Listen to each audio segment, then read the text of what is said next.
کو منانے کا کیا طریقہ ہے؟ اصل حکم تو تب سامنے آئے گا جب اس کے منانے کا طریقہ بھی سامنے آ جائے۔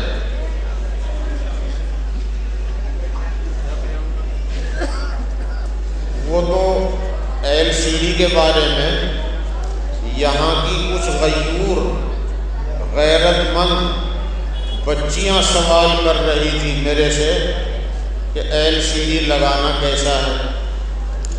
تو LCD تو خود ہی نہیں لگائی گئی، بعض عورتوں نے مسئلہ خود پوچھا ہے، تو شاید LCD لگائی نہیں گئی، اور اس کا بھی نہ لگانا ہی بہتر ہے۔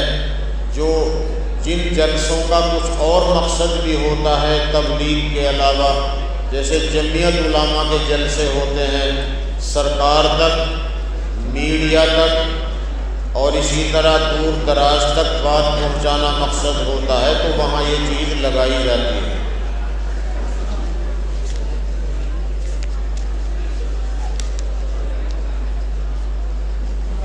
بغیر دعوت کے کسی کے یہاں کسی پروگرام میں جانا کیسا ہے؟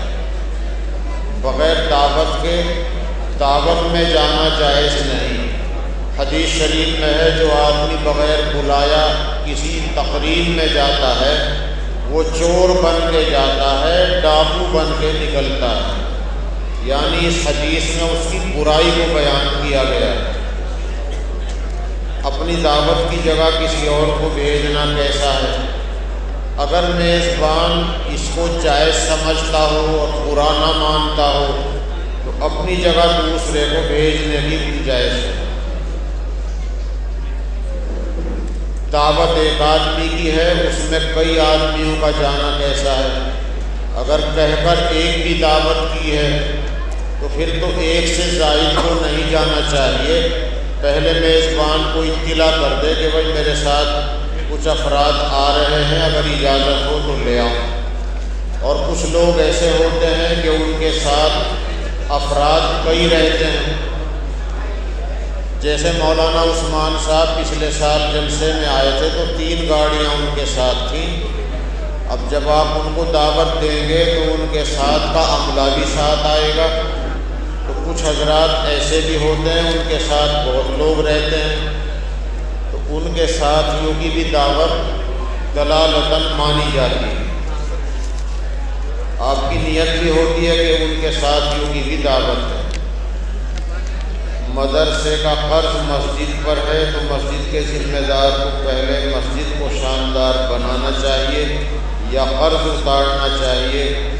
اصل میں قرض کی ادائیگی مقدم ہے، موت زندگی کا ساتھ ہے، اس لیے قرض والے کا قرض جتنا جلدی ادا کر دیا جائے تو وہ بہتر ہے۔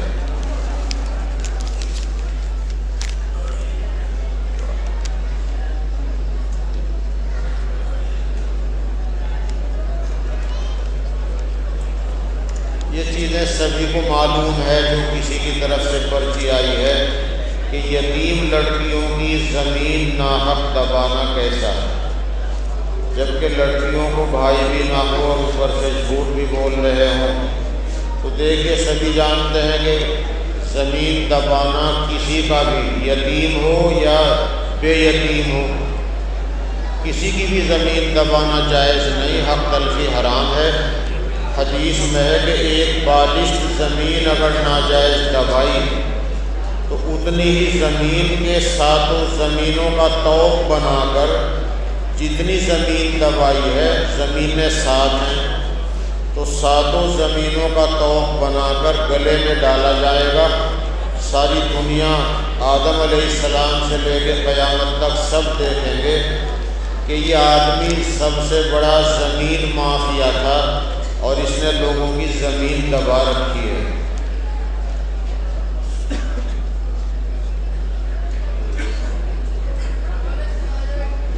مسئلہ پوچھ رہے ہیں کہ لڑکا لڑکی اپنی مرضی سے اگر شادی کریں تو کیا اس میں والدین کی نافرمانی ہے؟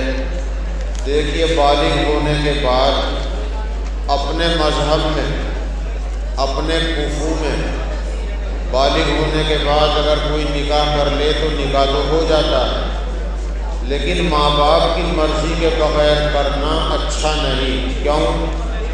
خدا نخواستہ اگر دقت آئی، جیسا کہ زیادہ تر ایسی بچیوں کو دقت آ رہی ہے جو ماں باپ کی مرضی کے بغیر چلی گئیں، انہیں دقتیں آتی ہیں، تو پھر ان کا سہارا کون بنے گا؟ اگر ماں باپ کی مرضی سے شادی کی گئی ہے تو لڑکے کو یا لڑکی کو جب دقت ہوگی تو ماں باپ، بھائی، تایا، چچا ہی سہارا بنتے ہیں۔ اگر ماں باپ کو ناراض کر دیا تو پھر کوئی سہارا دنیا میں نہیں۔ اس لیے ایسا قدم نہیں اٹھانا چاہیے، اپنے ماں باپ کو کہہ کر ان کی رضامندی سے ہی کرنا بہتر ہے۔ بس 5-7 منٹ میں آپ کی اور لیتا ہوں، کیونکہ تقاضے کی وجہ سے جا رہا ہوں۔ آپ حضرات کی دعاؤں سے اللہ تعالیٰ نے صحت یابی بخشی۔ 2 مہینے تک پلیٹ ہی ڈاؤن رہتی تھی، آج بڑھتی تھی، کل گھٹتی تھی، اور ویسے کوئی بظاہر پریشانی نہیں تھی، لیکن دعائیں آپ کی پہنچ رہی تھی، اللہ کا رحم، آپ کی دعا۔ مگر ابھی دیر تک جاگنے سے ڈاکٹر لوگ منع کرتے ہیں، تو اس لیے میں آپ حضرات سے جلدی رخصت ہونا چاہتا ہوں۔ تو میرے ساتھ ایک مولوی فاروق صاحب ہے، وہ ایک مدینہ منورہ اور مکہ مکرمہ کی شان میں چھوٹی سی نظم پڑھیں گے۔ آپ حضرات سے یہ گزارش ہے کہ اتنا ٹائم اور دے دیں، بس یہ اٹھا دیں۔